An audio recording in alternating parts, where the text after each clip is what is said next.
Normally, baseball season brings high emotions. People are feeling better. The weather is getting warmer. And while that still may be the case this year, I got to tell you, as a Baltimore Orioles fan / media coverer, wearing this tie right now is getting more and more hard. I mean, where do I start? The Orioles went into spring training, the beginning of spring training last week with pitchers and catchers reporting, with 2 starting pitchers in their rotation. A rotation that finished towards the bottom of the league in 2017 in terms of ERA. This was the same rotation that tied a Major League record by allowing 5 or more runs in 20 straight games. And what did the Orioles do to improve over the offseason? Last week, they just signed a right-handed pitcher, Andrew Cashner, entering his 30s now. And while I agree that is a solid third piece in this rotation, there's still so much more work to be done. I mean, you have names like Jake Arrieta out there who have a history with the Orioles, but a more realistic option, because they do need to add one more veteran here, is Chris Tillman, who we don't even know the status of his arm. I mean, ever since his injury at the end of the 2016 season, he had to change his arm motion, wasn't nearly the same pitcher last year. And even he's getting interest from other teams like the Phillies, who need starting pitching help. If they don't move fast, they're going to run out of options. But the good news is, because of all the lack of signings this offseason in Major League Baseball, there are still some options out there, but time is running out. But that's just one issue. The other issue is the man that's making all of these decisions in charge of the player personnel, Dan Duquette. His contract expires at the end of the season. He's a lame duck, as is Buck Showalter. Both these guys who are in charge of the team, whether it's on the field or player personnel, we don't even know what their status is following this season. And let's not forget, General Manager Dan Duquette tried to jump ship for the Toronto Blue Jays 5 years ago, but stubborn owner Peter Angelos, Baltimore Orioles owner, who's been deemed unworkable in the past, forced him to stay there.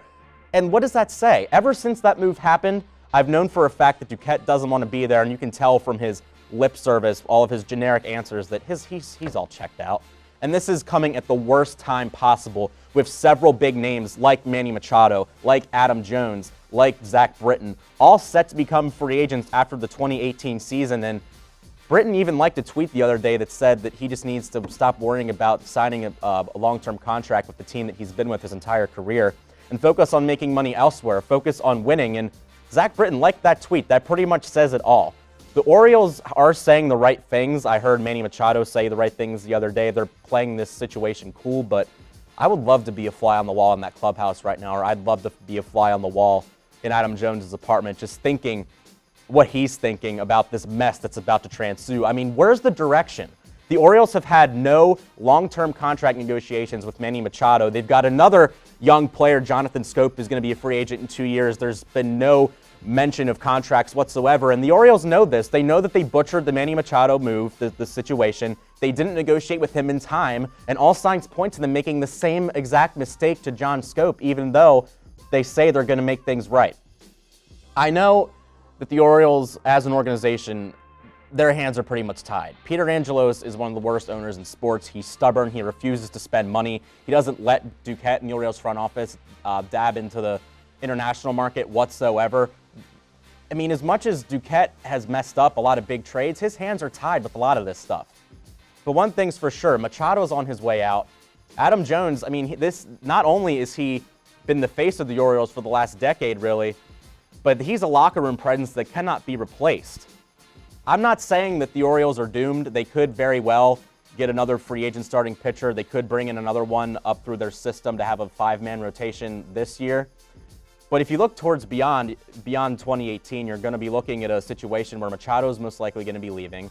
Jones, who knows what he's thinking. Zach Britton's on his way out, as is the manager and the general manager. And the frustrating thing is, while the Orioles have not had any contract negotiations with Machado, they haven't made an effort to trade him at all. Yes, teams have tried to call, but none of the packages are deemed good enough for Duquette, Angelos, and the Orioles brass. Like I said again, the Orioles could be competitive this year. They have made the playoffs 3 years since they've been competitive. But where is the direction of this team going? As of right now, we have no idea what's happening with the general manager or the manager. We have no idea what's happening with Machado. If they're going to do something with him, they need to make a move now before it's too late. And we don't know what the face of the franchise is going to be after this season. There was a decade-long stretch, decade-plus really, where the Orioles had, I believe, 14 losing seasons in a row. And I'm not saying things are going to get that bad again, but if things aren't going to change soon, it's going to be a long couple of years in Baltimore.